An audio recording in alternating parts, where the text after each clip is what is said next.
Hola, bienvenidos a este ciclo número 2, el taller de cómo guiar sin gritar ni castigar del ciclo Presencia. Estoy muy contenta de que estés acá y de que me acompañes en este viaje de cómo podemos entender a nuestro niño, a nuestra niña, para nosotros guiar de una mejor manera. Así que bueno, vamos a empezar con preguntas pues muy relevantes, ¿sabes? Entonces, ¿cuántos de nosotros caemos a veces en el grito? Creo que es la primera respuesta cuando queremos que el niño haga algo, el niño o la niña haga algo que nosotros queremos. Directamente vamos a los gritos. Lo segundo es cuánto recurrimos al castigo. La chancla. Muchos de nosotros, pues en países aún latinos, recurrimos al castigo físico, al maltrato físico. Pero el castigo acá vamos a entenderlo como una semana sin TV, una semana sin celular, una semana sin salir a la casa del amiguito, ¿ok? ¿Cuántas veces sentimos que perdemos el control aun cuando no queremos?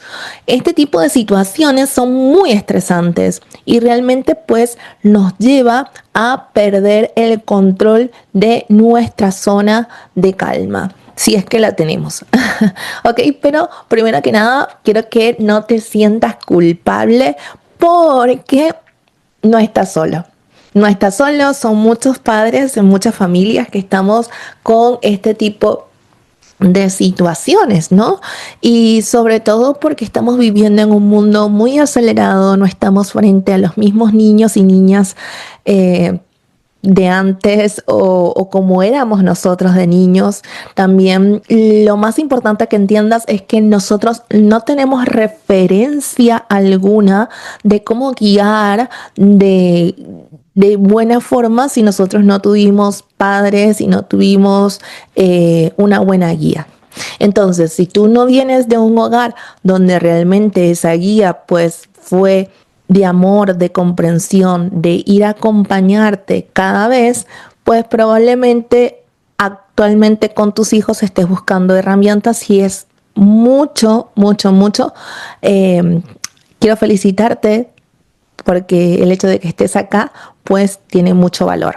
Cuando tenemos este tipo de temas de cómo guiar sin gritar ni castigar, aparecen una gran cantidad de emociones, emociones como desesperación, vergüenza, culpa, frustración, enojo, y tenemos que saber que tenemos que tener un poquito más de empatía con nosotros mismos. ¿Por qué? Porque estamos aprendiendo. Y a veces tenemos que liberar la presión de que debería haberlo hecho así o debería haberlo manejado mejor o me siento muy culpable. Esos son presiones internas que no nos dejan avanzar o continuar. Entonces, aceptar el momento también tal y como es una de las cosas que nos va a ayudar a redirigir nuestros comportamientos. Y aceptar el momento tal y como es no significa, bueno, está bien, no hago nada, lo voy a dejar así. No, significa que no somos perfectos. Aceptar el momento presente en el cual podemos mejorar, pero no torturarnos por el pasado. Bien, entonces eliminar un poco esto del mito del padre o madre perfecta, no existe. Bien, así que tampoco existen coaches perfectos ni existen abuelos perfectos, nada es perfecto, ¿no? Pero tenemos todo el tiempo esa capacidad de mejorar. Entonces, a veces pensamos también que deberíamos poder con todo, que nosotros somos los super mamás, los super coaches, los super tíos, los super abuelos, los super maestros, que realmente como somos los adultos efectivos, yo puedo con todo y yo no necesito nada. Gran error, porque es una de las cosas que más aparece cuando hablo con familias. Deja de pensar que tienes que hacer todo perfecto. No existe. Vamos a liberar un poco esa presión. Y bueno, vamos a repasar un poco acá las situaciones que desbordan. ¿Cuáles son esas situaciones que nos llevan a los gritos, a los castigos? La primera, número 1, es: me has faltado el respeto. Hoy a la cama temprano. Pasas mucho tiempo con la televisión. Apágala ya ahora. Necesito que apagues el internet. ¿no? Has destrozado el castillo de arena de tu hermano, a tu cuarto. Esos son los primeros correctivos o las primeras disciplinas que nosotros aplicamos, ¿no? Entonces aquí empieza la guerra, empieza una batalla campal. ¿Por qué? Porque nosotros empezamos a gritar, ellos se enojan, aparecen las lágrimas y así. Se vuelve un ciclo constante. Ellos hacen algo que no deberían, nosotros explotamos, ellos se alteran, aparecen las lágrimas. Bueno, total descontrol. Y lo otro es que es muy agotador, es muy exasperante estos dramas, estos gritos. Vivir en un hogar con gritos y con dramas, pues no nos lleva a redirigir, no nos lleva a guiar de la forma que nosotros pues realmente soñamos. y sí se puede. Primero que nada, que sí se puede. El ciclo que nadie nos enseñó a cortar es ese, ¿no? Básicamente porque siempre empezamos con un regaño, nos enfurecemos, nos enojamos, empiezan los gritos, los dramas, y eso se repite una y otra vez, porque no tenemos nuevas herramientas de cómo mejorar esos comportamientos en el futuro y bueno, repetimos la situación. ¿Qué es la disciplina? La disciplina no es aplicar un correctivo ni físico, mucho menos, ni el castigo de una semana sin o no vas a poder hacer esto. Eso no es disciplina. Bien. ¿Por qué? Porque muchas veces cuando hablamos de disciplina significa de guiar, pero de una forma violenta, pero en el sentido de que no estamos conectando emocionalmente con el niño. Y la disciplina viene de la palabra discípulos, que significa enseñar, reorientar, guiar. Estamos haciéndolo a través o bajo un discípulo, es decir, cuando nosotros estamos disciplinando, estamos educando, bien, a ese discípulos, a ese alumno pupilo. Esa persona está aprendiendo de nosotros el cómo realizar ciertas acciones. Entonces, aquí la disciplina a veces está mucho mal entendida porque no significa ni castigos ni gritos, significa guiar a ese alumno, a ese pupilo. La herramienta número 1 que nosotros tenemos que entender acá es cómo funciona el cerebro bajo estrés. Cuando estamos en este tipo de situaciones como las que mencionamos anteriormente, el cerebro entra en estrés.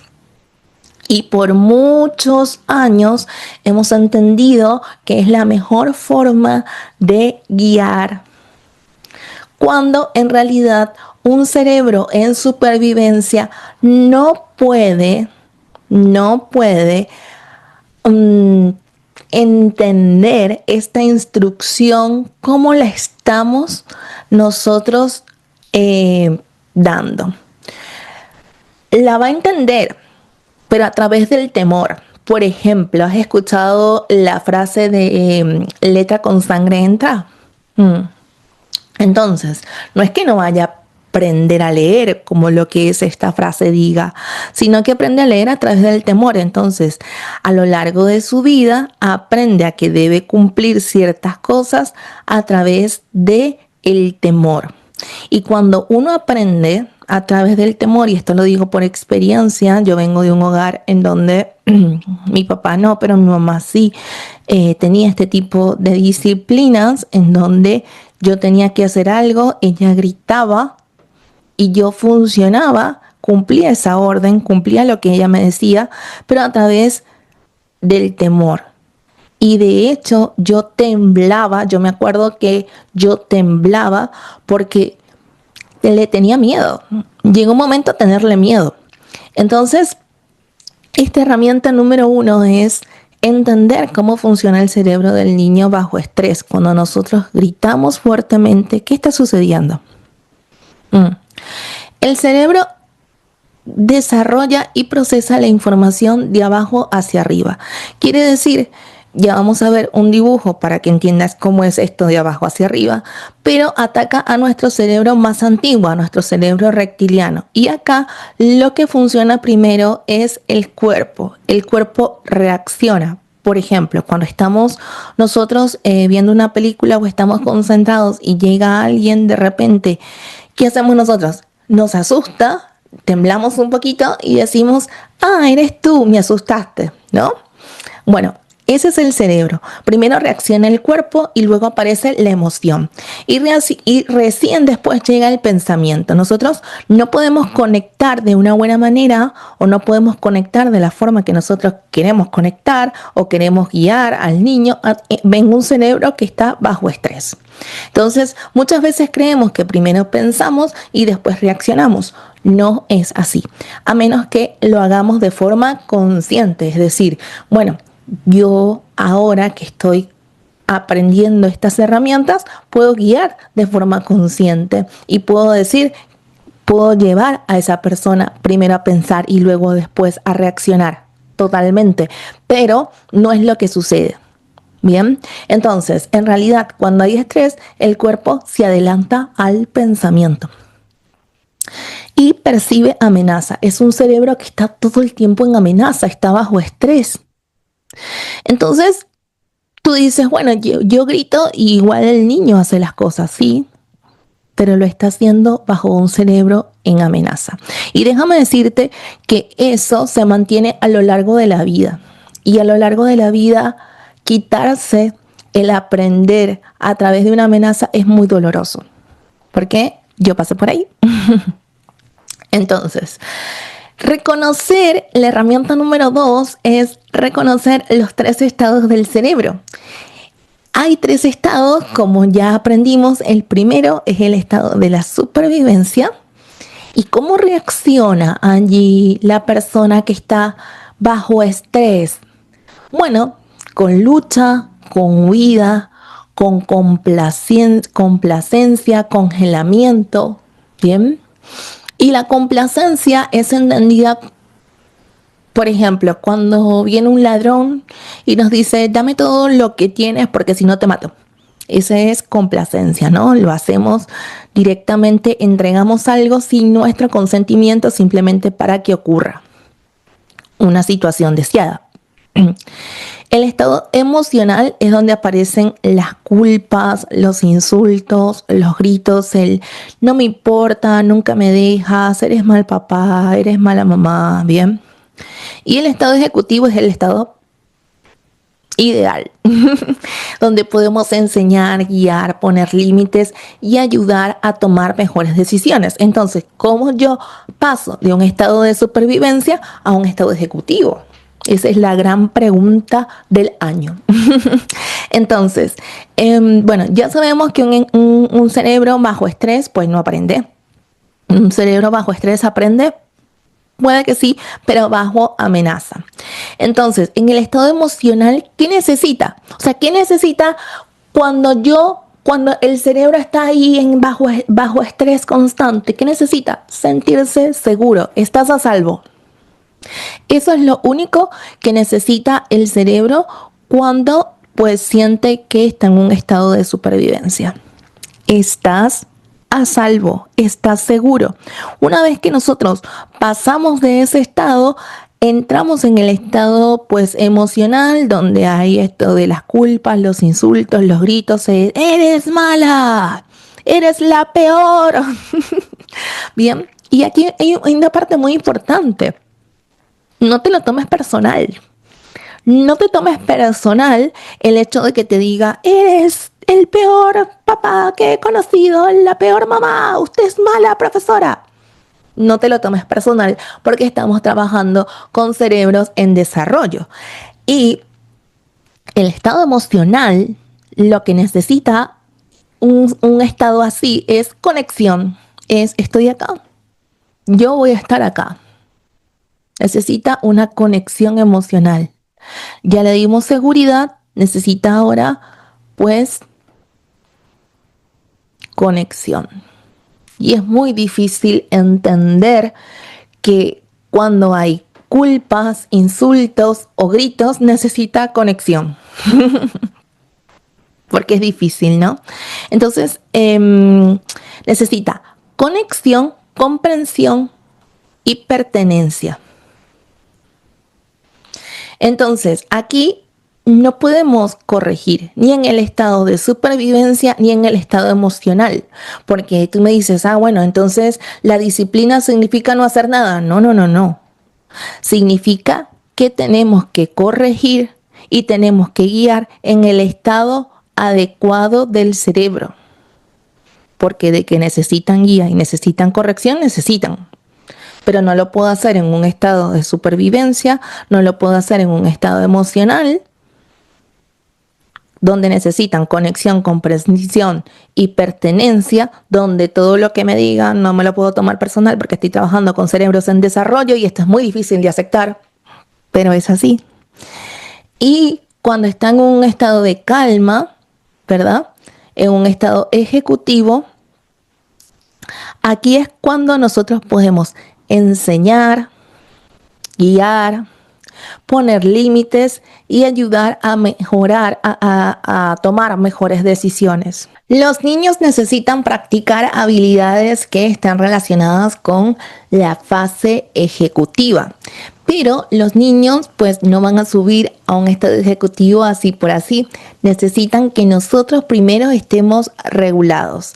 En esta fase sí podemos guiar, sí podemos conectar de forma que podamos redirigir sus conductas. Por eso conectar no es permisividad, no es decir, bueno, ya llegué al estado ejecutivo, le permito hacer de todo. No, de hecho, esta es la fase en donde yo tengo que aprovechar ese estado para hacer pues ese acompañamiento guiado de una mejor manera. Entonces, ¿qué necesitamos nosotros para primero conectar? Bueno, recordemos un poco que en el estado de supervivencia necesitan seguridad, en el estado emocional necesitan conexión. Y una de las cosas que más molesta es que cuando peor se portan es donde necesitan más conexión. Cuando hay una conducta que sin duda a nosotros los adultos no nos gusta, es donde necesitan más, pero mucho más, esa conexión emocional. Y nosotros a veces, pues con tanto estrés de otras cosas de la vida, nuestro trabajo, los otros hijos, nuestras propias preocupaciones, olvidamos conectar emocionalmente. Nos olvidamos que todavía están creciendo y recordar que su cerebro está en construcción y que también es importante reconocer que las fases del sistema ejecutivo, para que ellos se comporten de forma empática, resuelvan problemas, estén plenos emocionalmente, pues no va a ocurrir así por así, porque esta parte del cerebro termina de construirse hasta que tenemos 25 o 26 años. Y no significa que un niño no pueda llegar a comprender, pues a conectar realmente en estos estados, sino que pues el saber que nosotros tenemos un proceso de desarrollo, que estamos acompañando ese proceso de desarrollo, pues es vital. Una vez que conectamos y ayudamos al niño a calmarse, recién ahí podemos redirigirlo hacia una conducta más adecuada. Primero hay que hacerlo sentir seguro, hacer que se calme, conectar emocionalmente. Primero calmamos, después enseñamos.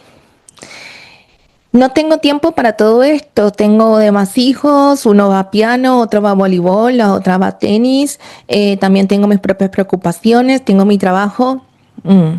A veces creemos que conectar desde estos estados necesitamos pues mucho tiempo y en realidad no, es la vida diaria que nos brinda pues estas oportunidades para nosotros ser conscientes y estar pues aplicando estos aprendizajes a cada rato. Bien, cada rato que compartimos con los niños van a surgir pues ciertas situaciones que nos van a permitir redirigir hacia el estado ejecutivo. Entonces, no hay excusa de no tengo tiempo, porque no es que me tengo que sentar, sacar un cuaderno, saber que tengo que redirigir el estado ejecutivo. No.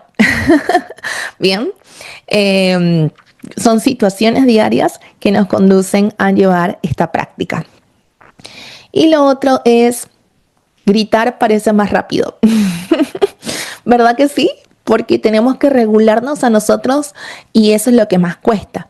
Y puede parecer que gritar o castigar pues sea más rápido, pero eso en realidad deja de prestar atención a las emociones del niño. Y una de las cosas que hace falta pues tomar un poco más en cuenta es el estado emocional de los niños, o sea, nosotros como adultos ser conscientes de ese estado emocional, lo cual genera más calma y más cooperación, y cuando combinamos pues empatía afectuosa con estos límites claros, con esta disciplina que se refiere a la educación, bien, a la redirección, todos ganamos, bien, entonces hay menos gritos, menos llanto, menos enfado. Hay un gran impacto a largo plazo. ¿Por qué? Porque el niño va a recordar estas formas en las que tú conectabas con él a lo largo de su vida, con él o con ella a lo largo de su vida.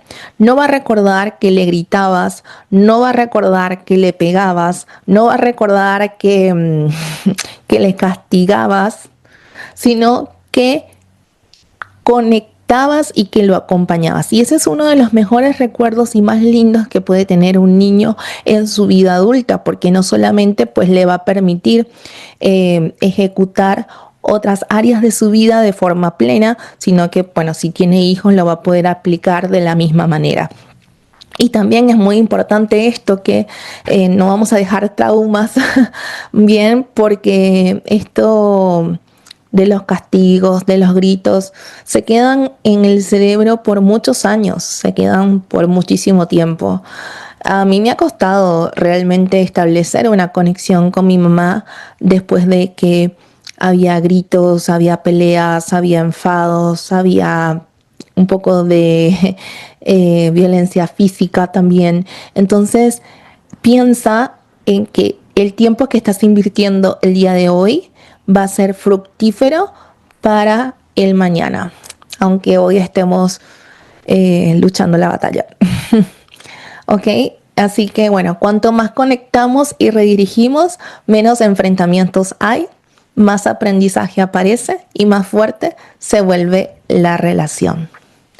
Muchas gracias por llegar hasta acá. Espero que te haya gustado este taller 2 del ciclo Presencia. Estoy muy contenta que me estés acompañando y que realmente pues yo estoy acá porque me lo estás permitiendo. Y bueno, realmente agradezco el que me permitas ser un poco de guía en mostrarte estas herramientas. Nos vemos en el próximo taller. Hasta luego.